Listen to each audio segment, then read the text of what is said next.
Yo, what is up, everybody? And welcome to the very first episode of the Jetset Dreaming podcast. This will be your passport to the world of travel, music, sports, and aviation as well.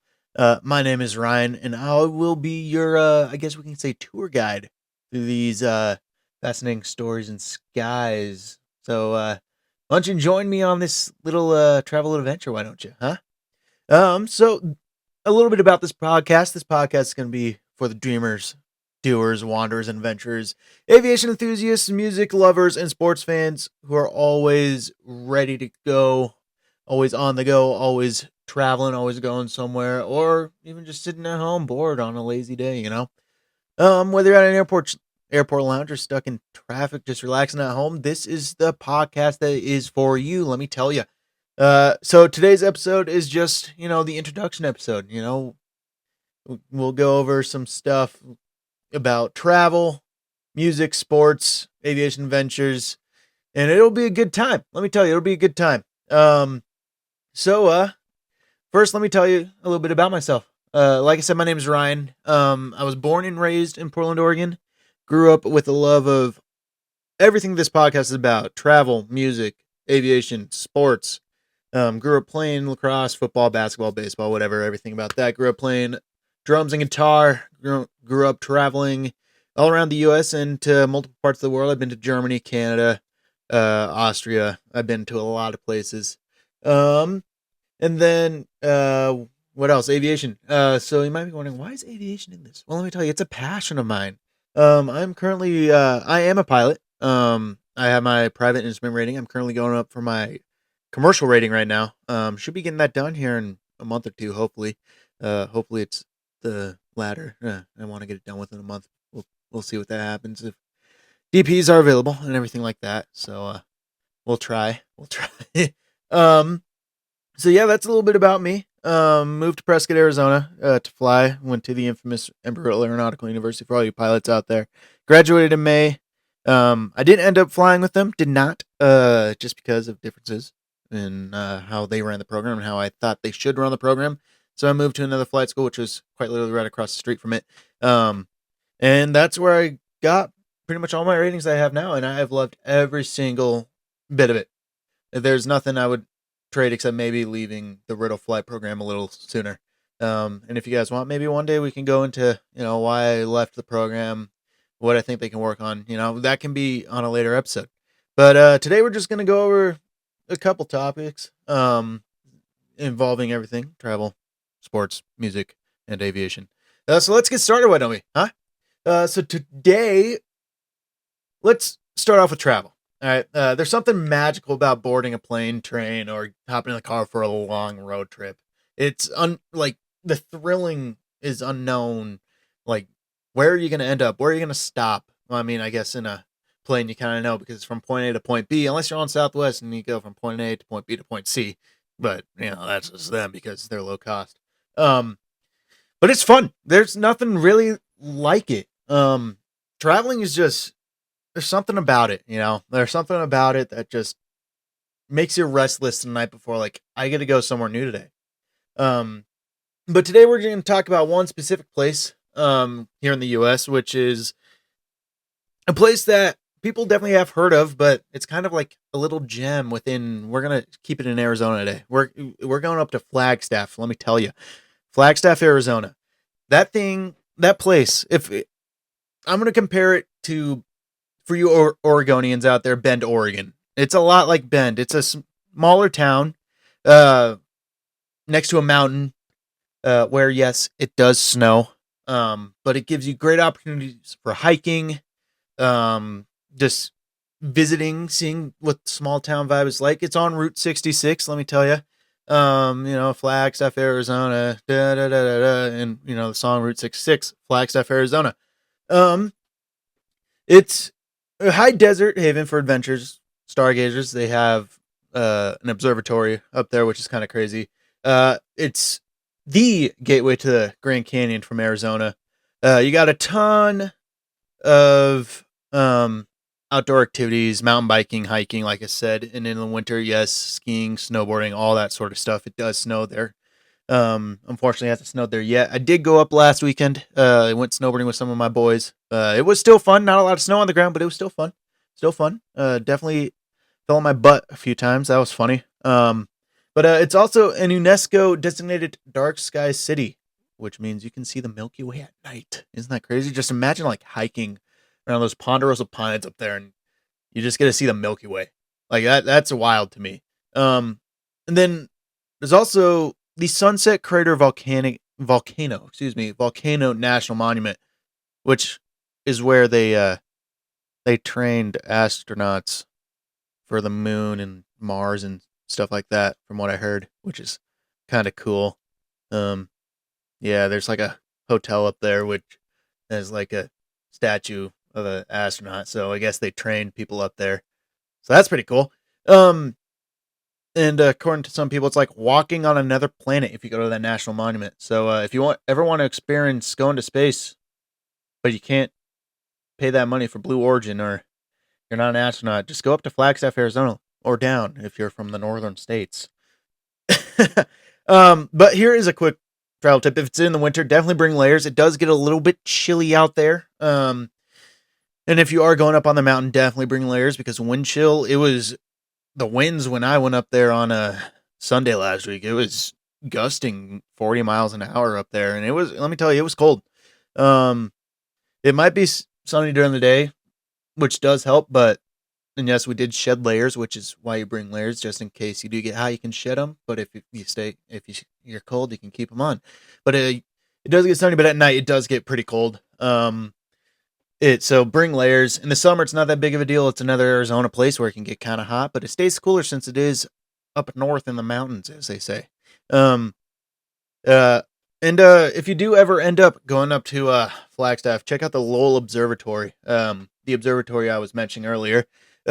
Fun fact: there's where I don't know if it's still a planet or not, but that's where Pluto was discovered apparently. So if you ever want to see that place, I think they're doing some remodeling, making it bigger and a museum and stuff. So I would go up there.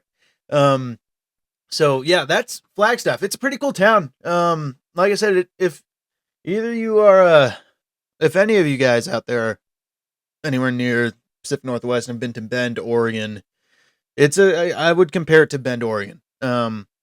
It's a lot like it. It's a small town vibe, but it's a haven for skiing and snowboarding here in Arizona. So that's it. It's proof that Flagstaff doesn't have to take you far from home to feel extraordinary and feel wow. Am I really still in Arizona right now? Yes, yes, you are. So that's we'll keep move on from that. That's the little part of travel that I just wanted to bring up. Something cool, a cool place. I'll probably be doing that every time I do an episode of new place you should visit within the U.S. or somewhere overseas that I've been. Yes. So Flagstaff is the first place that you guys should visit.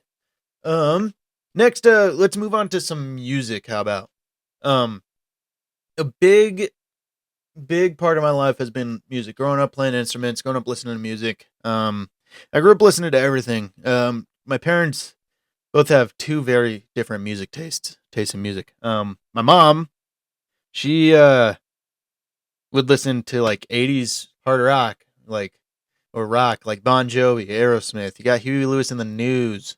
So I started listening to a lot of that thanks to my mom.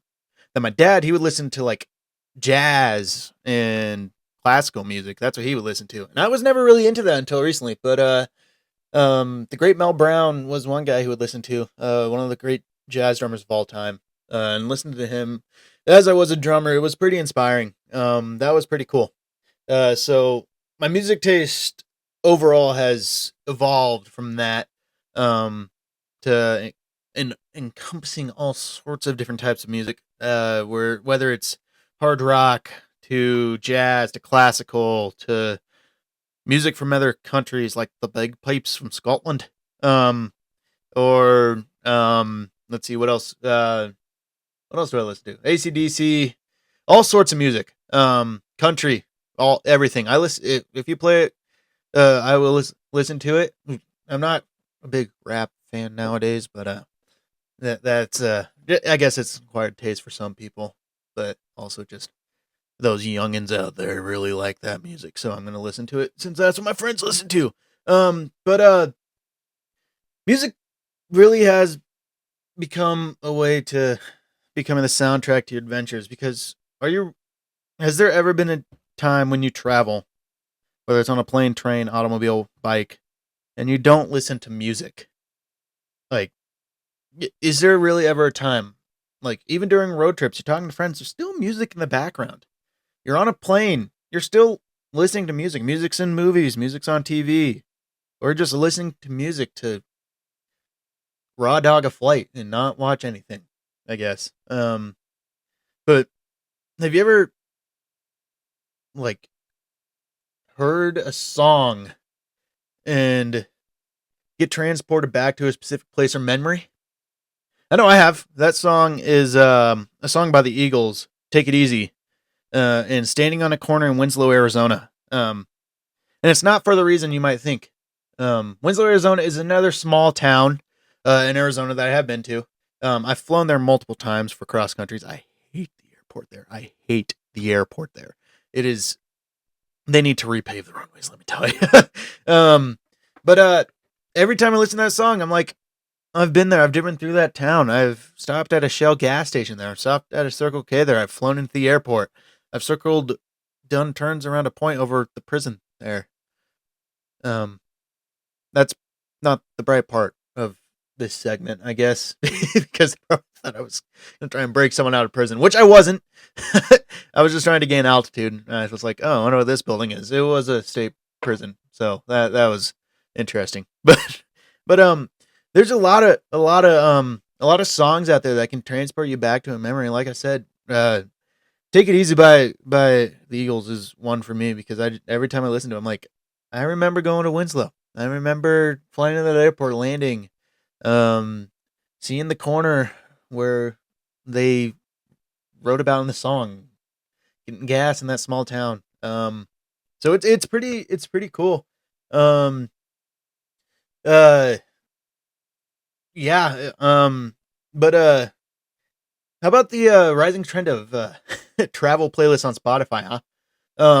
I'm pretty sure, just like everyone else, um, you guys have a travel playlist or some sort of playlist, um, that you like to listen to during traveling, doing whatever. For me, I like to call it my fun playlist. The music is downloaded like everyone else should do, so you don't use data when you're traveling.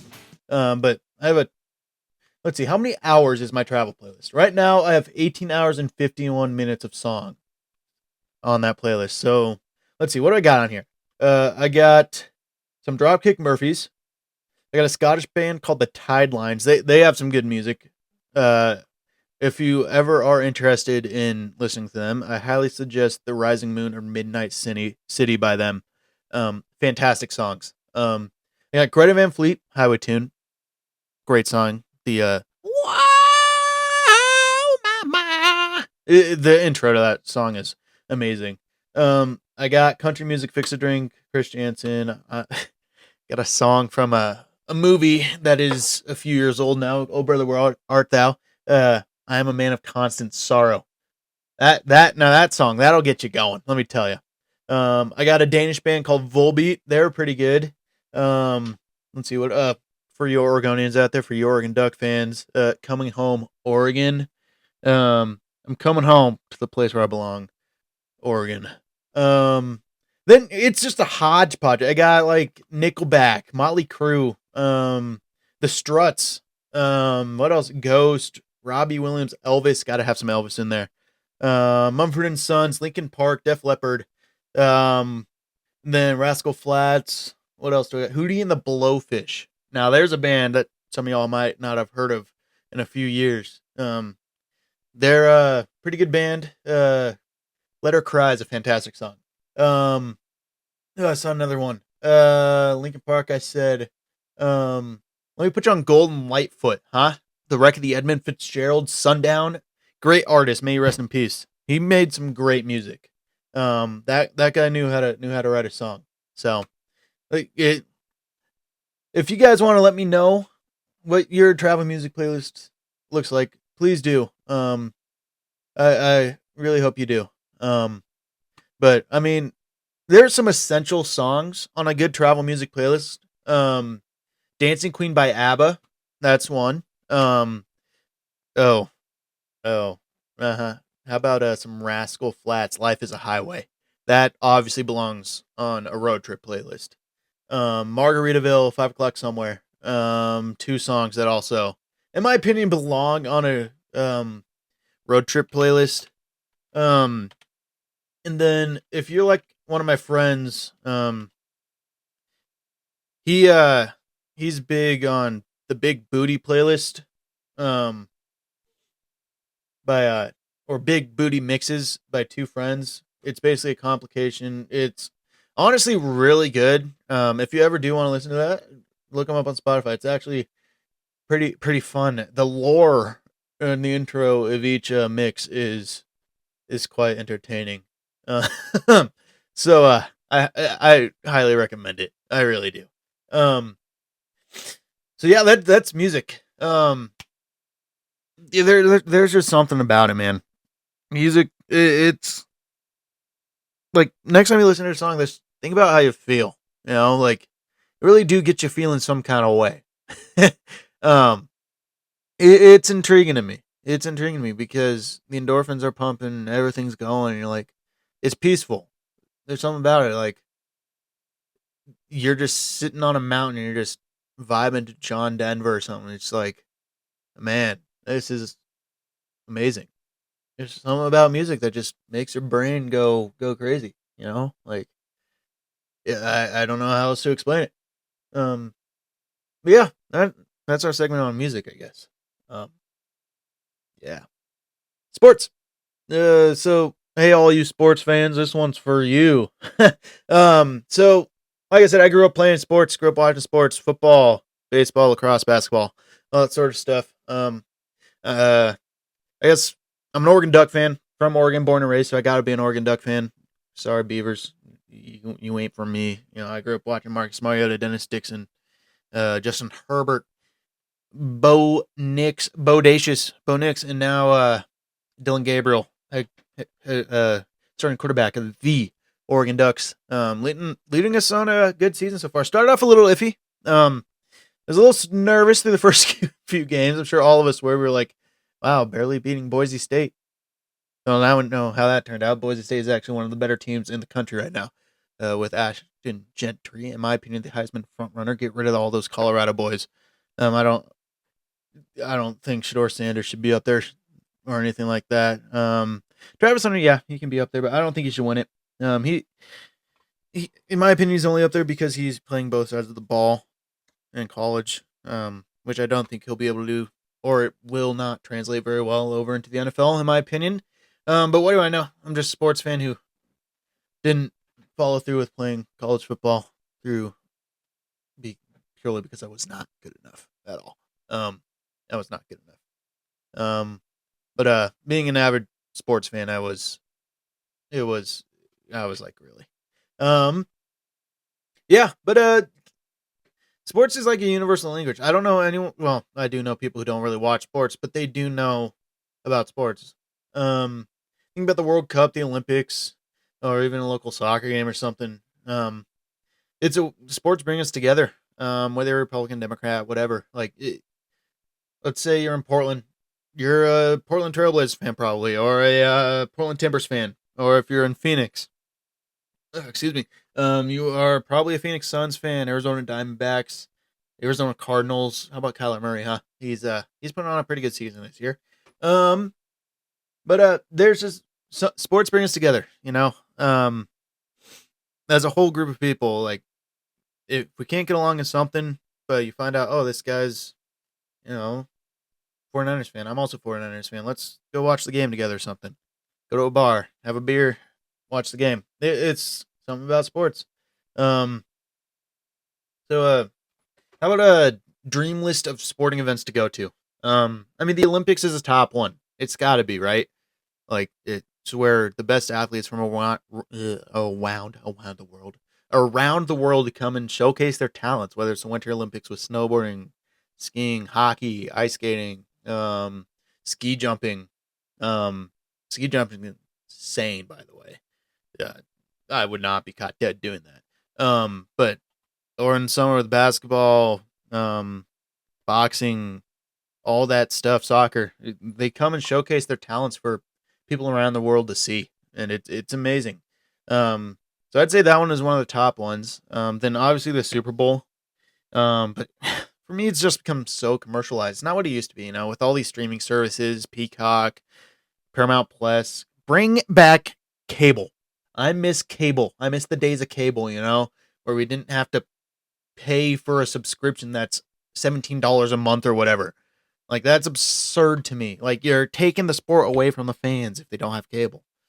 Um, but Super Bowl's up there. World Series. Those are all definitely up there for me. But I think the Olympics is by far the top one for me. By far. It's not even close. Like, at all. But yeah, that's sports. Let's move on to the final section, I guess. That'll be the aviation section, which is also pretty close to me as I am a pilot. Yeah, I grew up loving aviation. I don't remember a time when a plane flew over and I wouldn't look up and see. I wonder where that plane is coming from today. Um, so it's always been with me. I've always wanted to do it, and I'm just happy that I am able to do it now. Um, and like I can't imagine doing anything else, honestly. It's been so much fun. There's just something memorized about being able to fly. Like, you're suspended thousands of feet in the air, moving through, and you're not falling out of the sky. Like, how does that even happen? Well, it's aerodynamics, but it's just amazing. Like, for all you non-pilots out there, it's truly, if you guys haven't taken like a discovery flight or anything, I highly suggest doing it. Seeing, like, this is what being a pilot is like. It's so much fun. Like, I'm having the best office in the world up there. Seeing the sights, it's amazing. Like, everything below you just looks like ants to humans. Like, it's insane. Um, but today we're just gonna do a quick little news segment. I'm pulling this from Simple Flying. It's a website for you. But this one has to do with my alma mater, Embry-Riddle. I had no clue, but there apparently students are using drones at airport to reduce the risk of bird strikes. What about the risk of drone strikes, huh? I feel like that would get a little iffy at some points. But yeah, apparently they're using drones to